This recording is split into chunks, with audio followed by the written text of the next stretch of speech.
Les Chants de Maldoror, Canto 2, Section 11, by le Comte de Lautréamont.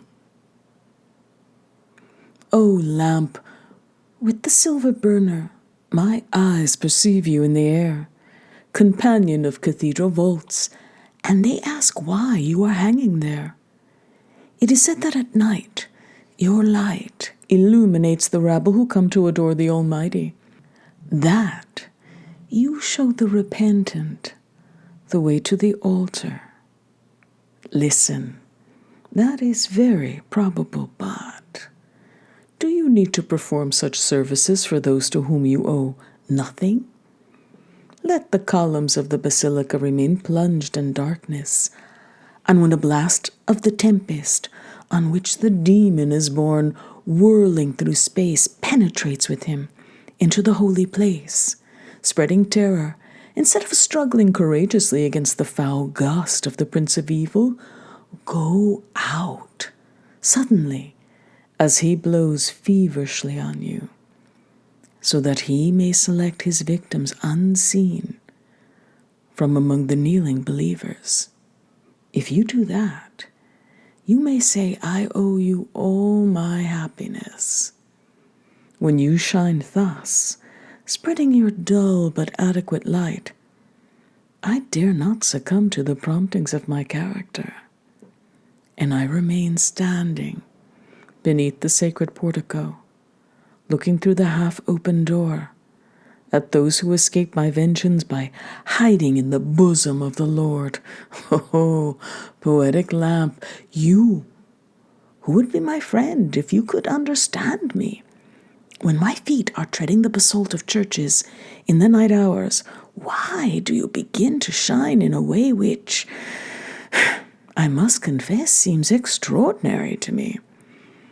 Your gleams are then tinged with the white hue of electric light. The eye cannot look at you, and you illuminate with a new and powerful flame every detail of the Creator's kennel, as if you were in the throes of holy wrath. When, having blasphemed you, I withdraw, you become imperceptible, pale and modest again, sure in the knowledge that you have accomplished an act of justice. Tell me now, would it be because you know all the windings of my heart, that when I happen to appear where you are keeping watch, you eagerly indicate my pernicious presence, drawing the attention of the worshippers to the direction where the enemy of man has just appeared? I am inclined towards this view, for I too am beginning to know you, and I know you, who you are, old witch, keeping watch so well over sacred mosques where your curious master struts like a cock's crest. Watchful guardian, your mission is a mad one. I warn you, the first time you point me out to my cautious fellow beings by increasing the strength of your phosphorescent light. I do not like this optical phenomenon, which is not, by the way, mentioned in any textbook of physics. I will take you by the skin of your breast, hooking my claws into the scabs of your scurvy nape, and I will fling you into the Seine. I do not intend, when I leave you alone, that you should deliberately behave in a manner harmful to me. There, I will allow you to shine as much as I please. There, you will defy me with your inextinguishable smile. There, convinced of the ineffectiveness of your criminal oil, you will urinate bitterly. Having spoken thus, Maldoror does not leave the temple and remains with his eyes fixed on the lamp of the holy place. He believes there is a kind of provocation in the attitude of this lamp, which he finds in the highest degree irritating because of its untimely presence. He says to himself that if there is a soul enclosed in the lamp, it is cowardly of it not to answer his honest attack with sincerity. He beats the air with his sinewy arms, wishing the lamp would change into a man, and then it would have a hard time for a quarter of an hour. He could promise it that. But by what means can a lamp change into a man? It is unnatural. He does not give up and goes in search of a flat stone with a filed-down edge on the floor of the wretched pagoda. He hurls it violently into the air. The chain is cut in the middle, like grass by a scythe, and the implement of worship falls to the ground, spreading its oil on the tiles. He seizes that lamp to take it outside with him, but it resists and grows bigger. He seems to see wings at its sides, and the top part takes on the shape of an angel. The whole thing is trying to rise into the air and fly off, but he holds it back with a firm hand. A lamp and angel forming one and the same body. That is something one does not often see. He recognizes the form of the lamp. He recognizes the form of the angel, but he cannot separate them in his mind. In fact, they are, in reality, cleaving to one another and form only one free and independent body. But he thinks that some cloud has passed before his eyes, causing him to lose something of the excellence of his eyesight. Nevertheless, he prepares courageously for the struggle, for his adversary shows no fear. The naive tell those credulous enough to believe them that the sacred portal closed of its own accord, turning on its anguished hinges, lest anyone should witness the impious struggles whose changes of fortune were going to occur within the walls of the profaned sanctuary. The man in the coat, though serious wounds are being inflicted on him by an invisible sword, tries to bring his mouth near to the angel's face. He thinks only of that, and all his efforts tend towards this goal. The angel's energy is ebbing, and he seems to have a presentiment of his fate. He only struggles weakly now, and one can see the moment when his adversary will be able to kiss him with ease, if that is what he wishes to do. Well, the moment has come. With his muscles, he strangles the angel who can no longer breathe. For a moment, he is moved at the thought of the fate which awaits this celestial being, whose friend he would gladly have become. But he says that he is the Lord's envoy and cannot control his wrath. It is done. Something horrible is going to return to the cage of time. He leans over and puts his tongue, dripping with saliva, onto the cheek of the angel, who is looking up imploringly. For some time he moves his tongue up and down his cheek. Oh, look, look. The white and pink cheek has become black as coal. It is emitting putrid miasmata. It is gangrene. There is no longer any room for doubt. The gnawing evil spreads all over his face, and from there ravages the lower parts. Soon the whole body is nothing but one vast, vile sore. He himself, terror-stricken, for he did not think that his tongue contained such strong poison, picks up the lamp and rushes out of the church.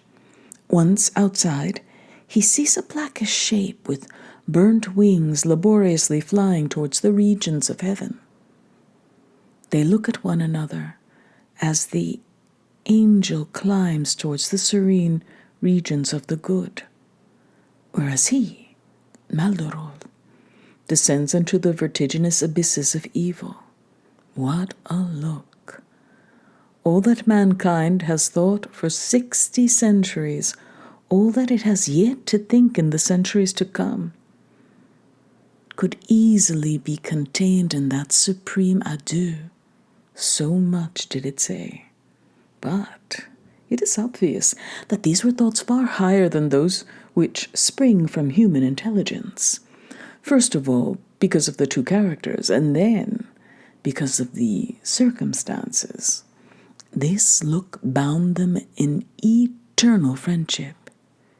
He is astounded that the Creator can have such noble envoys. For a moment, he thinks that he has made a mistake and wonders if he ought to have followed that road of evil, as he has done. His disquiet has passed. He persists in his resolution, and it is glorious, according to him, to conquer the Almighty, sooner or later, in order to reign in his stead over the entire universe and over legions of such beautiful angels. The angel makes it clear without speaking that he will reassume his original form as he flies nearer heaven, and he lets fall a tear which cools the brow of him who gave him gangrene, and gradually disappears, rising like a vulture amidst the clouds. The guilty one looks at the lamp, the cause of all the preceding events. He runs like a madman through the streets towards the Seine and flings the lamp over the parapet. It whirls around for a few seconds and then plunges down into the murky waters. Since that day, every evening from nightfall onwards, a shining lamp can be seen, which rises and floats gracefully on the water, passes beneath the arches just off the Pont Napoleon, bearing instead of handles two charming little angels' wings. It moves forward slowly on the water, passes beneath the arches of the Pont de la Guerre and the Pont d'Austerlitz, and continues on its silent course along the Seine as far as the Pont des Almes. Once there, it turns easily again to follow the course of the river, returning after 4 hours to its starting point. Its light, white as electric light, eclipses that of the gas lamps bordering on the banks, between which she advances like a queen, solitary, inscrutable, with an inextinguishable smile, not bitterly spilling its oil.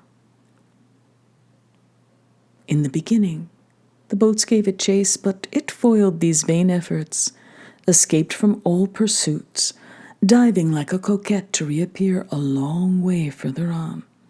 Now, superstitious sailors stop singing when they see it, and row in the opposite direction. When you are crossing a bridge by night, be careful. You are bound to see the lamp shining somewhere or other, although it is said that it does not show itself to everyone. When a human being with something on his conscience crosses the bridge, its light suddenly goes out, and the man, terror-stricken, vainly and desperately peers at the surface and the mud banks of the river.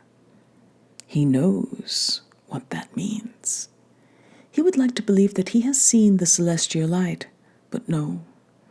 He says that the light only came from the front of the boats, or from the reflection of the gas lamps. And he is right. He knows that he is the cause of the lamp's disappearance. And plunged in sad reflections, he quickens his step to arrive at his house. Then the lamp with the silver burner reappears on the surface and continues on its way with elegant and capricious arabesques.